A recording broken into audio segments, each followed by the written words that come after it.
Fable 2 is a game about choice. This is not just the usual should I be a boy or a girl choice, though there is that too, but it's about lifestyle. Decisions you make affect your appearance, how people react to you, and even how your dog develops.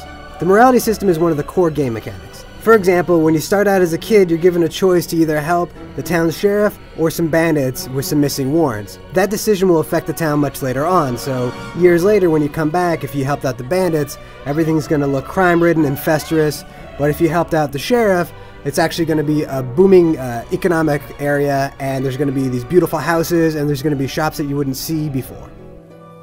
The system is pretty nuanced and there are a lot of things to consider. It ultimately comes off as kind of artificial. The idea is to get you to feel your character progressing as a person, but you don't really get that sense. Sure, there are lots of little meters and numbers popping up to tell you if you're good or bad, but it really doesn't change the big decisions you make at the end of the game. Thanks. You're a lifesaver. Now the expression system is a pretty good idea. It's simple enough, you just hit the right bumper, you bring up an expression wheel, you can choose from a variety of different ways to interact with people.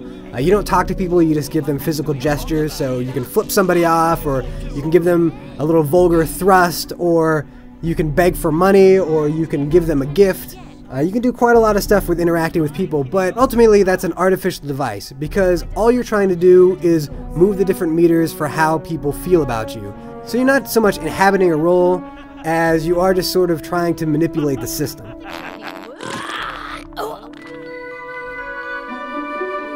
The combat is really fun. It's a really flexible and very simple system.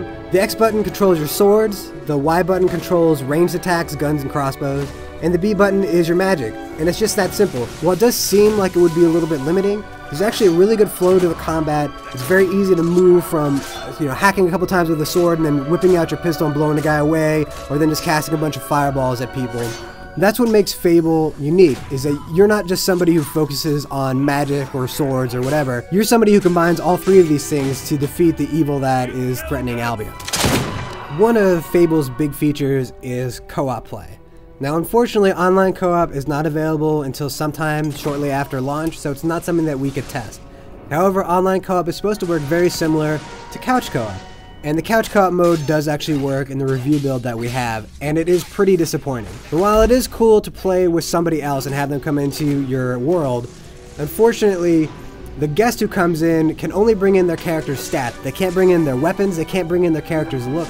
So they're going to look different than they would in their own game, which sort of defeats the purpose. Now you can't go run around with each other and sort of explore what somebody else's world looks like. They can help you out, earn extra experience, you can barter over who's going to get what amount of money, and you can actually combine attacks together to get more experience, so your buddy can hit a guy with one attack and then you can shoot him and you're basically going to get a cool combo that you wouldn't normally get playing alone. Of course, you kind of want to have your character in your friend's game so they can just see how ridiculous you look. And you're not going to get that with Fable 2 co-op the way that it is. Hopefully, they patch it early on so that you can actually see what somebody else looks like. Fable 2 is not the kind of game that's going to really challenge you. But then again, it's not really supposed to. The idea is that you are one of the greatest heroes in the history of Albion, so it makes sense that by the game's end, you can pretty much mop the floor with any creature you meet.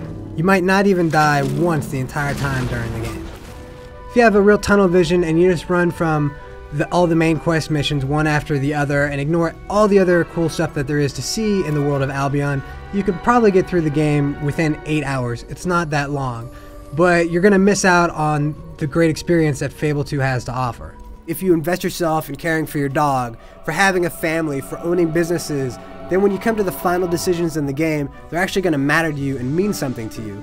So the more that you put into Fable 2, the more you're going to get out of it. With some of the high-quality RPGs such as Mass Effect and Oblivion that we've seen come out on 360 in the last few years, the bar has been raised on Western RPGs, and really, Fable 2 falls a little bit short of that bar. It's still a really great game, it's a lot of fun, it's just not up to that level of quality. For the full written review, head on over to IGN.com. Really much appreciated.